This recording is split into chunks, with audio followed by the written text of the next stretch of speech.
إن الحمد لله نحمده ونصلي على رسوله الكريم أما بعد أعوذ بالله السميع العليم من الشيطان الرجيم من همزه ونفخه ونفسه بسم الله الرحمن الرحيم وإلى مدين أخاهم شعيبا قال يا قوم اعبدوا الله ما لكم من إله غيره ولا تنقصوا المكيال والميزان إني أراكم بخير وإني أخاف عليكم عذاب يوم محيط۔ ترجمہ قرآن کے سبق میں آج انشاءاللہ سورہ ہود آیت نمبر 84 سے ہم نے پڑھنا ہے، اور یہاں اس رکوع میں حضرت شعیب علیہ السلام ان کا تذکرہ ہے۔ وَإِلَى مَدْيَنَ، اور مدین کی طرف، یعنی پیچھے عطف جائے گا وَأَرْسَلْنَا إِلَى مَدْيَنَ، 2-3 رکوع پیچھے پڑھ رہا تھا نا، وَلَقَدْ أَرْسَلْنَا نُوحًا إِلَى قَوْمِهِ، وہاں پر کہ ہم نے بھیجا مدین کی طرف ان کے بھائی شعیب علیہ السلام کو۔ مدین جو ہے یہ حضرت ابراہیم علیہ السلام کے بیٹے یا ان کے کسی پوتے کا نام تھا، تو انہی کی نسل سے آگے جو لوگ چلے ان کو، اس قوم کو بھی مدین کہتے ہیں، اور جس علاقے میں وہ لوگ آباد ہوئے اس جگہ کا نام بھی مدین ہے۔ تو ان مدین والوں کی طرف اللہ تعالیٰ نے ان کے بھائی، جیسا کہ پہلے وضاحت کی ہے کہ بھائی سے مراد ان کا قومی بھائی کہ انہی میں سے تھے، شعیب علیہ السلام کو بھیجا۔ قال یا قوم، انہوں نے کہا ہے میری قوم، اعبدوا اللہ، اللہ کی عبادت کرو، ما لکم من الہ غیرہ، نہیں ہے تمہارے لیے اس کے سوا کوئی الہ، کوئی معبود، کوئی مشکل کشا اس کے علاوہ نہیں ہے۔ ولا تنقصوا المکیال والمیزان، اور نہ تم کم کرو ماپ کو اور تول کو۔ لوگوں کو کوئی چیز دینی ہے تو وہ پوری دو، وہ ماپ کر پیمائش کر کے دینی ہے تو پوری دو، اور اگر تول کر دینی ہے تو پورا دو۔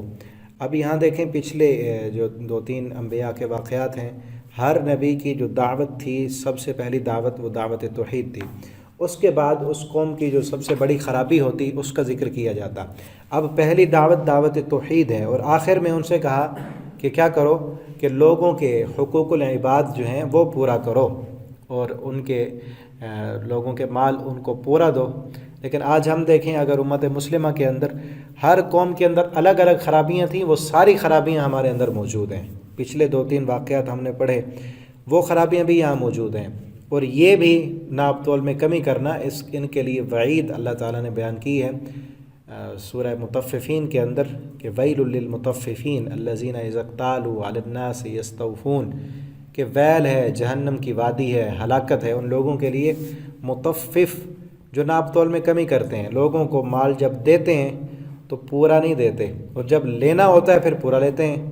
ان کو دینے کے پیمانے اور ہیں، لینے کے پیمانے ان کے پاس اور ہیں، اور ایسا انسان پتہ نہیں کئی لوگوں کے حق جو ہے وہ اپنے ذمے لیتا ہے۔ ایک بندہ دکاندار ہے، وہ کم سودا جو ہے نا وہ بیچ رہا ہے، کم تول کرتا ہے، وہ روزانہ کئی بندوں کے حق جو ہے وہ اپنے کھاتے میں ڈال رہا ہے، قیامت کے دن وہ سب لوٹانے پڑیں گے انہیں۔ انی اراکم بخیر، میں دیکھتا ہوں تمہیں بھلائی پر، میں تمہیں اچھا سمجھتا ہوں کہ تم اچھے انسان ہو، رک جاؤ گے اس کام سے۔ وانی اخاف علیکم، اور میں ڈرتا ہوں تم پر عذاب یوم محیط، اس دن کے عذاب سے جو گھیر لے گا۔ ویا قوم، اور اے میری قوم، اوفوا المکیال، پورا کرو تم ماپ کو، والمیزان، اور تول کو، بالقسط، انصاف کے ساتھ، انصاف کیا کرو، انصاف کا ترازو تولا کرو۔ ولا تبخسوا الناس، اور نہ تم کم کرو لوگوں کی اشیاءہم، ان کی چیزیں، لوگوں کو ان کا مال، جتنے پیسے لیتے ہو پورا مال دیا کرو، کمی نہ کیا کرو۔ ولا تعثوا فی الارض مفسدین، اور نہ تم پھرو زمین میں فساد کرتے ہوئے۔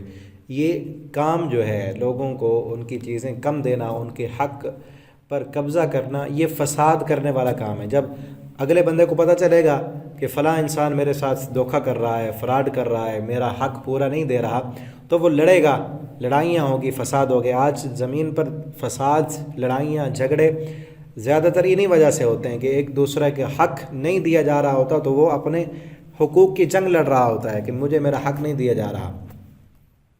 بقیت اللہ خیر لکم، باقی ماندہ جو اللہ کی طرف سے ہے وہ تمہارے لیے بہتر ہے، یعنی جو منافع ہے، جائز منافع، وہ جائز ہے، وہ حلال ہے، وہ تم لو، لیکن ڈنڈی تو نہ مارو، حرام تو نہ کرو، لوگوں کے حق تو اپنی طرف نہ کرو، جتنی چیز کے پیسے لیے ہیں وہ تو ان کو پورا دو، ناپ تول میں کمی نہ کرو۔ آج ہمارے ملک کا المیہ ہے، ہر چیز میں ملاوٹ ہے، ہر چیز میں۔ اب ایک دیہات میں رہنے والا انسان وہ دودھ نکالتا ہے جانور کے تھنوں سے، اس میں پانی ملا کر دے رہا ہوتا ہے، اور وہ سوچتا ہے کہ میں جب بازار سے جاؤں گا چیز لینے کے لیے وہ مجھے 1 نمبر ملے گی، جس طرح تو 2 نمبری کر رہا ہے آگے تجھے بھی 2 نمبر ملے گی۔ اکثر جو پیمانے ہیں تولنے کے وہ انہوں نے کم فٹ کیے ہوتے ہیں، پیٹرول پمپ پہ جائیں انہوں نے بھی اپنے معیار جو ہے وہ کم کیے ہوتے ہیں، پرسنٹ پہلے جو ہے وہ میٹر آپ کو بتا دیتا ہے کہ لیٹر ہو گیا، حالانکہ ہوتا نہیں ہے۔ اکثر لوگ ایسے 2 نمبریاں، فراڈ، اور دکاندار جو ہیں انہوں نے بھی ایسے کیے ہوئے ہیں، اور بہت بڑی خرابی ہے، ویل ہے، ہلاکت ہے۔ اور جو جائز نفع ہے وہ تو لینا چاہیے، اسی سے ہی ہر کسی کا جو ہے پرافٹ ہے۔